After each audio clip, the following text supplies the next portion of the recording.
Okay. Good Yes, good morning.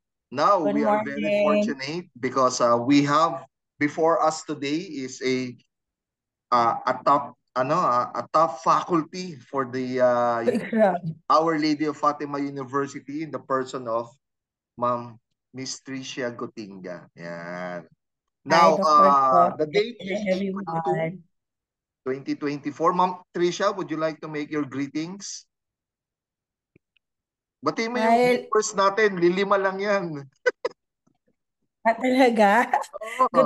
Good morning, good evening, good afternoon kung nasan man kayong parte ng mundo Yan, at oh, parte lilima ng lang yan bahay eh. ninyo.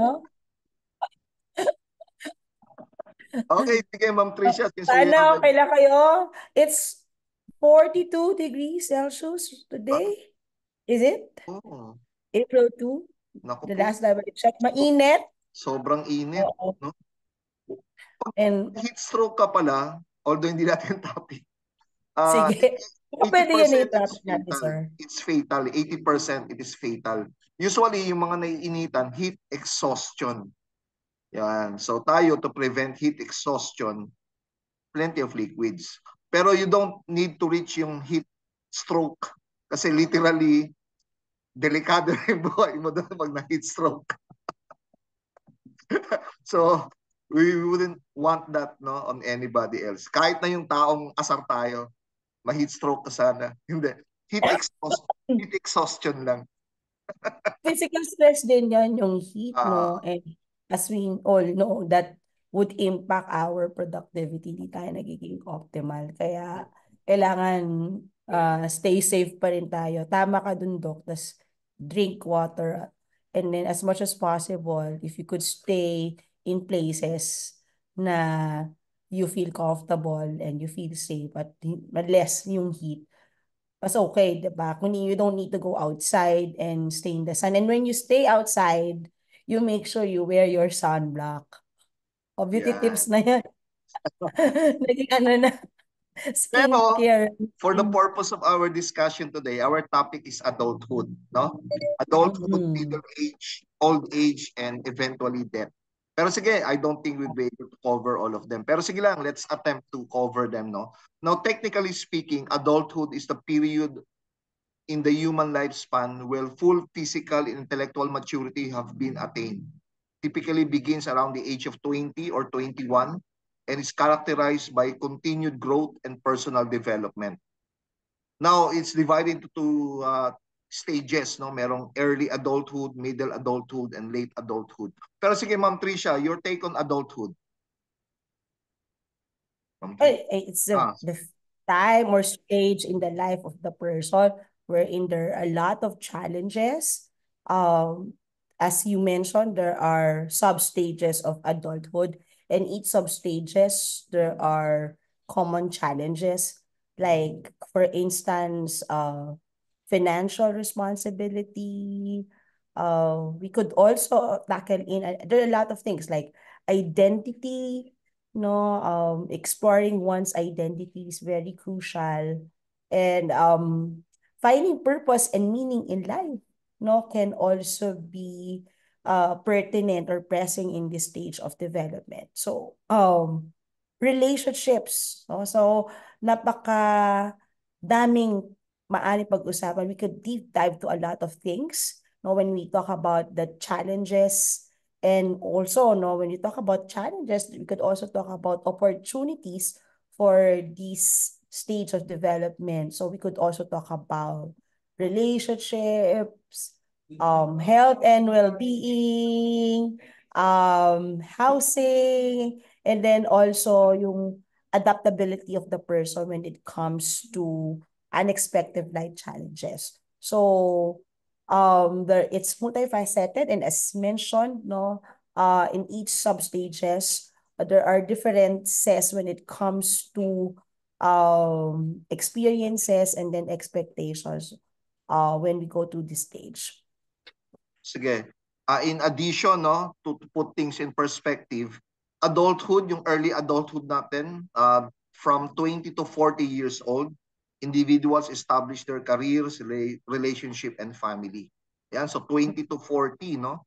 Kaya nga siguro, well, pero culturally, no? Kasi culturally it differs eh. Kasi yung iba naman, 18 years old already, you're considered an adult. Di ba? So it depends on the human dev book that you consult. But in Philippine context, sa atin 18 years old considered an adult na. If you commit a crime, ano na, no?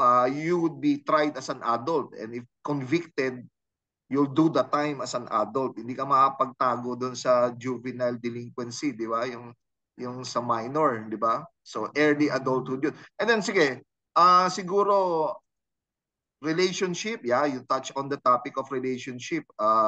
Dapat ako, my unsolicited advice would be to have as many relationship as you can.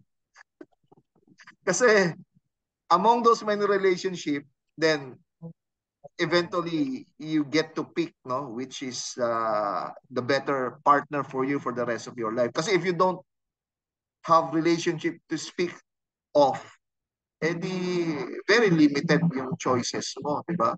Sa akin nga, ideally nga, dapat sa babae, seriously, dapat 5 to 10 serious relationships para ano, siguro if you hit the age of marrying age or whatever age it is that nag-asawa ka na, you're really literally settling down. Nag-settle down ka na. Di ba? Oh, pero siguro Doc Stoker, hindi lang din talaga yung building relationship, no?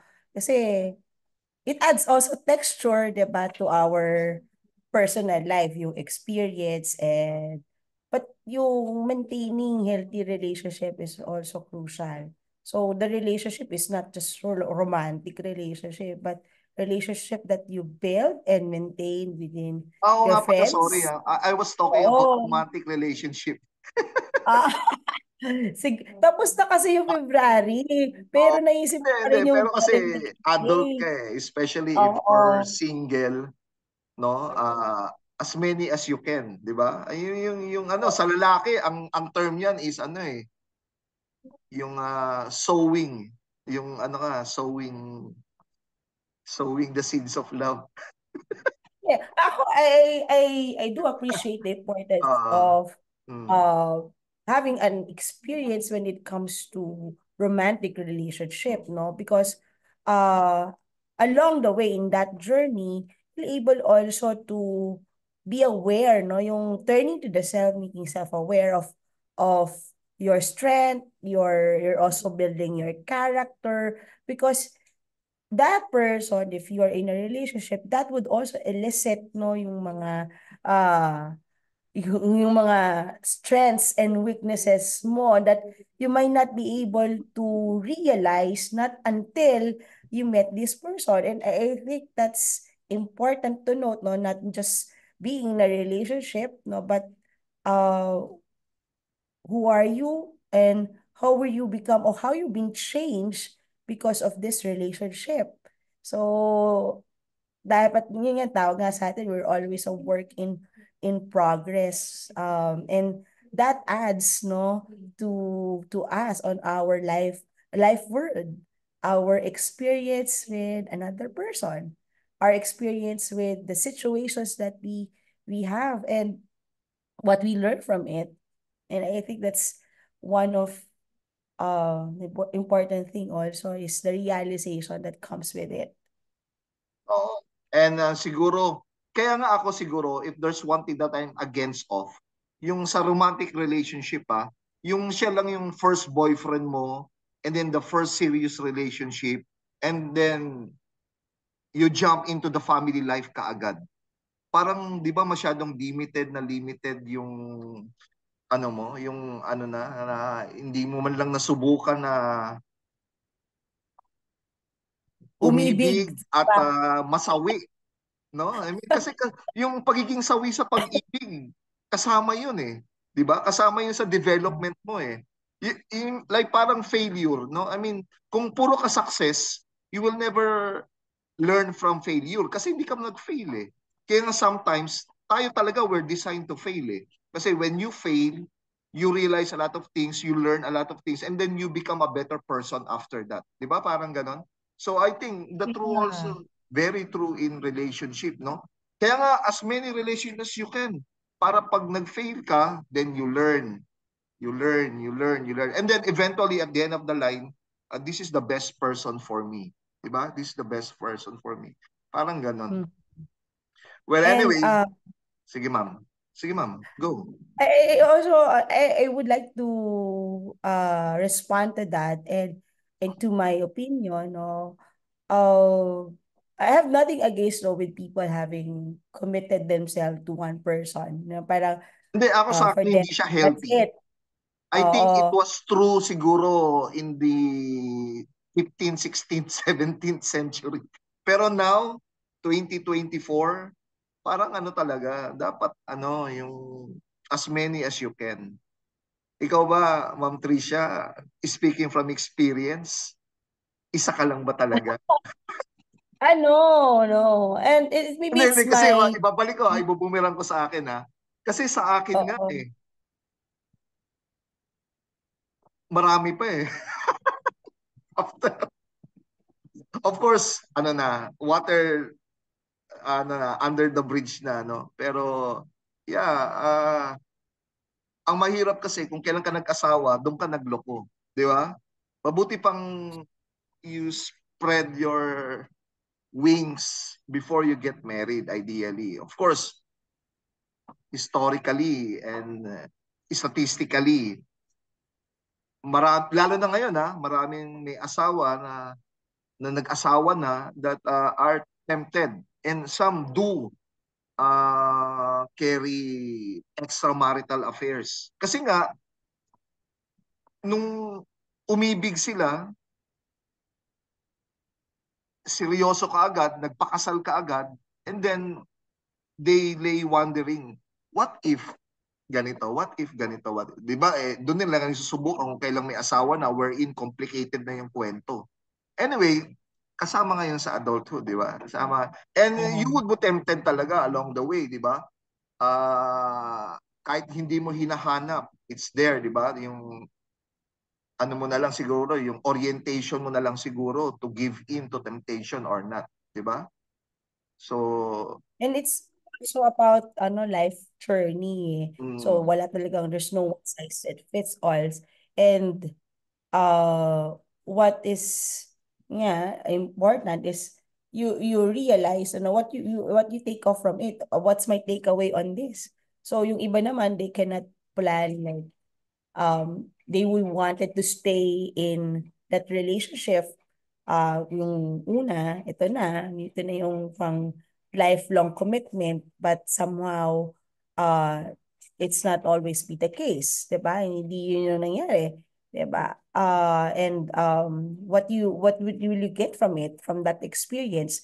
Doon tayo magbabang, and then we need to move forward. And then moving forward doesn't mean looking for somebody new. It could also be focusing on the self, no, enhancing your health, your well-being, or enhancing your career, which is also part of adult life, no. And we cannot be able to also to compare ourselves to others romantic journey.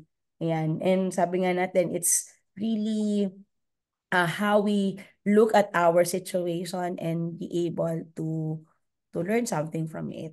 So ako, that's my 2 cents, no. Although in every relationship we always aspire, 'di ba, na oh sana eto na, 'di ba, parang or this person would be for long-term commitment, no.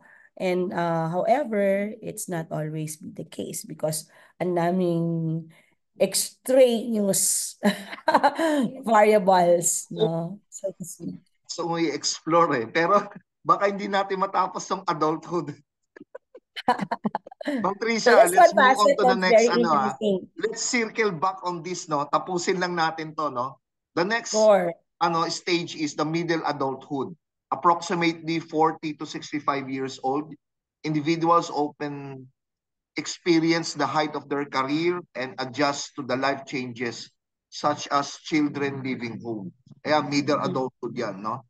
So siguro 40 to So 65 years old, if you got if you became a father at 20, which is very young, di ba? So, and then you had a son by the age of 40, 20, tapos nag-asawa na rin yun, nagsarili na, then that's the time they're leaving their home, di ba? Kasi unless, of course, culturally sa Pilipinas, may mga extended family tayo. Minsan nga, yung anak mo nag-asawa na nakatira pa rin sa bahay niyo. Tapos may apo, di ba? 3 generations na sa isang household. And hindi to bago no na senaryo considering na nangyayari nga talaga ito. But dapat magsarili, di ba? I think dapat talaga magsarili kasi you will never learn the joy of being independent. Lalo na pag nakikitira ka sa magulang mo, hindi kayo you are bounded by the rules of your parents kasi kahit na may asawa ka na, di ba? And then Oo. inevitably pag may anak na kayo, yung parents mo somehow sa pagpapalaki ng inyong anak, may say na rin sila kasi nakatira kayo sa isang bubong di ba? Can you imagine that? Tapos, ang mahirap pa nito, yung napangasawa mo, biglang nabiyuda or nabiyudo, tapos titira na dun sa anak niya, lumaki na yung household na ewan ko if it's this, even the right term, blended na, di ba? Sige nga, Ma'am Tricia, your take on this. Ako, yan, isa rin yan sa mga challenges ng mga middle adulthood stage, yung transitioning, no, yung care, like caring for their aging parents, Oo, tapos isa pa yan. yung they have to take care of their children.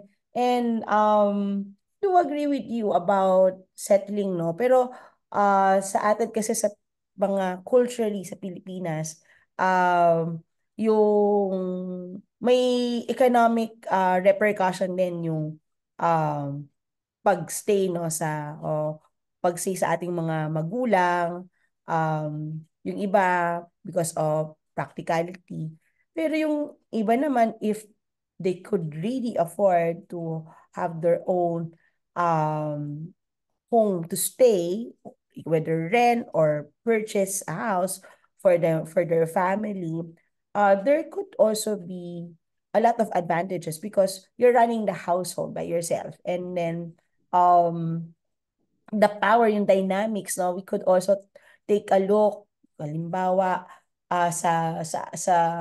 sa pamilya, sino nag-hold ng power. Eh kung dalawa yung nag-hold ng power sa isang bahay. So there could also be interplay and lot of challenges when it comes to that, no? And sa atin pa naman sa Pilipinas, in terms of family dynamics, those who have to say pala in the family is the one who's bringing the money in Oo. the household, no? Parang the decision maker, no, when you talk about power, uh, the one that has a lot of to say about making decisions in the house, or who do you consider with, um, is not just about hierarchy but also who gives, no, or who contributes more, no? So money now is being equated as a sign of power within the household.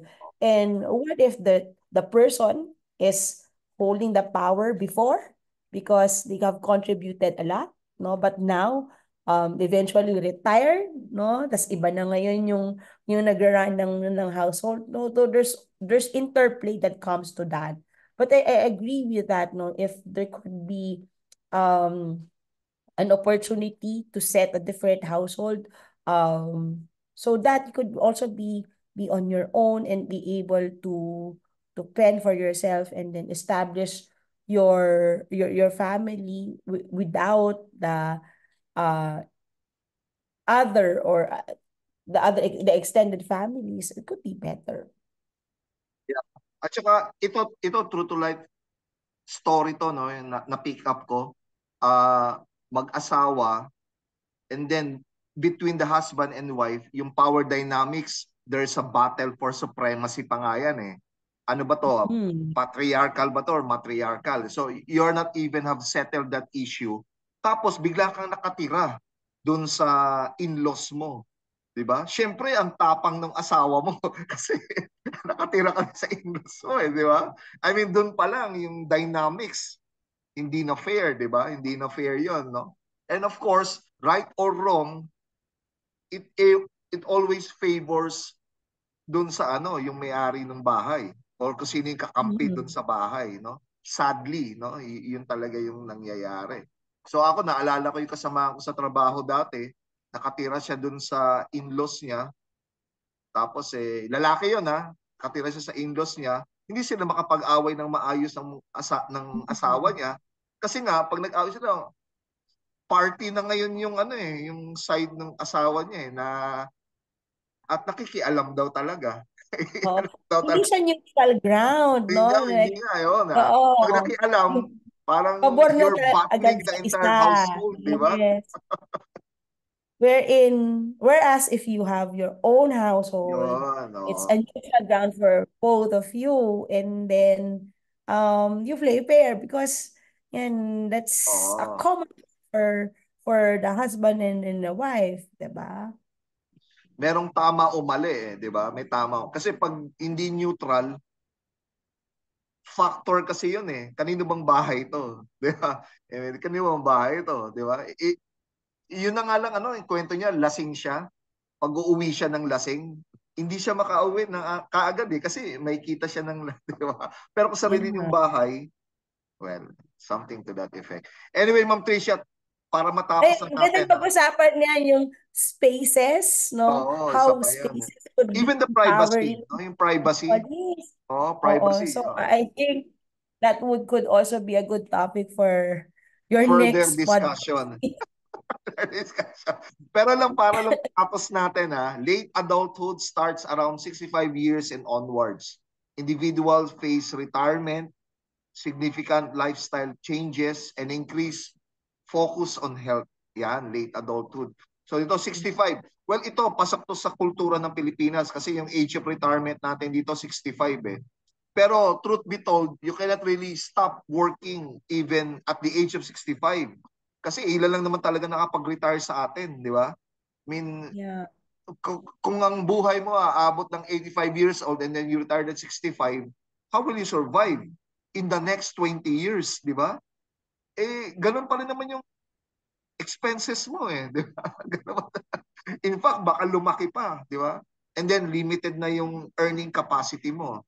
Kasi nga, you already retired. Sadly, di ba? That's, no? So, lalo na pag hindi mo na pagplanuhan yan, di ba? Dapat nga, pinag-iipunan. And then, of course, wala pa yung complication ng pag nagkasakit, di ba? What if kung nagkasakit? Kasi after this, yung paboritong topic na, Ma'am Tricia, yung kamatayan. Na Yeah, hindi. pag merong Hello. birth, there is death, no? Lahat naman tayo mamamatay no? Actually, magka-rhyme pa no? If there is birth, there is death. Tapos Yes. there is death also yung utang naman. That. Death naman. Sige.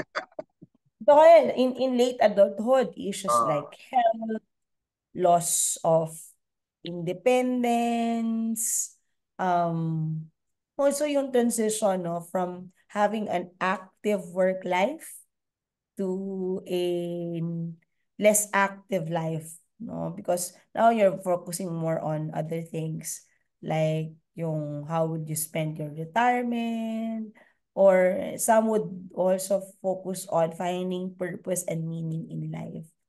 And I think yung purpose and meaning of life, it should be revisited in every stages of development. We try to take a look on the meaning of life because that's how we breathe That's how doon tayo parang dapat bumabangon looking for our purpose. But eventually, it's more pressing on this life stage because now you become more you more have the opportunity to for self-reflection, no? Pero that self-reflection again, no, should comes when those several stages. Pero mas nagiging pressing lang kasi nga now you get to engage in activities that would allow you to reflect on your sense of purpose. maybe because like you have more time in terms of mentoring other people or finding your creative pursuit. You'll find most of these people like in Finding your in creative academia. outlet, no? Magko-content Oo, they're creator ka looking na, for no? the creative outlet. O kaya Magpa-podcast ka they're na lang. yeah, there. Are you coming to that age that you wanted to share what life has given you to a lot of people to podcast? Yung Yan. before nasa front ka, you now give way for the next generation. I think it's inevitable no. Yun naman talaga yung ano. Hindi naman kasi laging nasa unahan ka. Hindi naman lagi nasa prime ka. Hindi naman lagi nasa peak ka, no? The reality is if there's the peak, no, there's also the decline. And ito na nga, dito na nga yung declining na, no, yung old age na, and especially if you're nearing kung lahat ng kilala mo namamatay na. Oh, di ba? You Or mentioned isa-isa nang about namamatay. you mentioned about decline. Although there are studies shows that yung inverted U, yung happiness, no, Okay? yung happiness daw is like an Paano? inverted U. Oo, What do kaya you mean by that? the more that we come to that age, Uh, the more that people become less happy. But that's why, we constantly revisit what makes our life more meaningful, no? That could be an antidote to it, no? Reflecting on your life's purpose. So that like having social connections, no? Kasi that would comes with also yung health issues, di ba? Yan na, nafe-feel na yung mga physical safety could be at risk, no? Less decline, no? mobility, Uh, oo. Tapos nga, yung So, mga people you know are starting to die on you. yeah. Sigurado, ako meron na akong mga klaseng namatay, di ba? Ikaw ba, Ma'am Tricia, meron ka na mga kaklaseng namatay na? So far, wala pa naman. Pero, Classmates mo? oh, Kababata none. mo? Kabatch mo? Wala pa naman so Oh, far. Or not that I parang know of. Baka meron. untouch ka pa ni ano, ng kalabit ni kamatayan. Not that I know of. Dito Baka sa trabaho meron. natin, But I meron know ng mga namatay. already. Oh, di ba? But I know already, Oh. people of my age are, no, at risk also of cardiovascular diseases. But ito Yung naman, it's mga, because yung talagang of namatay na talaga. exercise. Di ba? Yung sa COVID lang, ilan ba ang namatay sa kakilala natin? Di ba? Meron naman. Meron And naman. yeah, kaya nga that's why I I'm, mean, oh, well, no need kaya to enumerate. No ay, need to magandang enumerate. usapan ninyo, no, yung death anxiety and Oo. also coming into terms with loss. Mm-mm. Parang it's a hot topic also to talk about. Kasi there are so many layers about grief. And sometimes people maybe not be there as an actual loss already, but they're grieving. So it's not just about death of the person, but grieving entails also like declining health, which is pressing in this stage. Yan. Oo. Kaya importante alagaan talaga yung sarili. Sige, so bago tayo ma-depress, no? Ano no yung carpe diem, yung seizing the day, no? Kasi nga while you could always earn the money that you have lost, pero yung time kasi na sinayang mo, uh, you would never you would never be able to recapture that, di ba? Kaya nga dapat always carpe diem, seize the day, seize the day, seize the day. Di ba? Parang fewer regrets in life. Di ba? Yun lang. Mukha namang tayo sa profesyon natin, di na tayo yayaman eh. I think, may kilala ka ba? Hindi na tayo yayaman, no? No? Pero, mas fulfilling naman siguro ang buhay natin kasi nga, into the academe, no? Nagtuturo, di ba? Yeah. Pero saya din naman yung yumaman. Pero Parang iba yung parang, yaman natin kaya eh. pala ayaw mag-react kasi yumaman ka na. Kaya pala ayaw mag-react dahil yumaman ka na. Sige. Hindi. Siguro iba lang din talaga yung um, blessing yung mo in the academe or maybe it's because of the satisfaction of a cognitive need, and also maybe you come to the stage also that you wanted to share to other people. Kaya nga, isa rin yun, no? Yung, ano, outlet mo for your creative pursuit. And that contributes to your overall well-being. Basta tayo, alam natin, masaya na tayo. We are here today in our workspaces, and we're not in somewhere else like in the hospital or in any other place that we don't like to be. Oh, Diba? That's already a blessing. sige na, Tuya, before you know it, naka 31 minutes na tayo. Ay, Nag-warning na 31 ako minutes. kasi yung Zoom ko, ano lang Oh, good for 40 minutes lang eh. sa, If you have salamat sa anything to add, mga viewers mo. nalilima, nalilima, at napilitan pa doon yung dalawa. Kasi binrasa ko, manood kayo. And then, let's make this kasi I'm targeting 100 episodes eh. Actually, this is the the 5th episode. Sige, basta So, upload may natin to. mako-contribute ako. Wala naman akong mako-contribute sa ibang So, episode. ikot natin to. Ikot natin Yesterday, to. wala akong voice. So, Di, medyo ngayon, I'll ano ako ng back again pag may boses ka na. Pag magaling ka na sa pertussis mo. Ganun ba Sige na, Ma'am yun? Tricia, ano na tayo? Let's Sige, wrap this up. bye! Thank you! Sige. Maraming salamat po. Ay, outro Again, niya. we have our co-discussant today, no? The ever young, Wala. the very beautiful, sexy, Wala. voluptuous, and very available. No? Still in the market. Ma'am Tricia Gotinga. Hi everyone. Maraming Take care. salamat po. Ingat doon. See you. Opo, ingat po tayong lahat. Salamat, Mama. Stop ko na yung recording natin. Bye. Okay. Hintayin kita dito.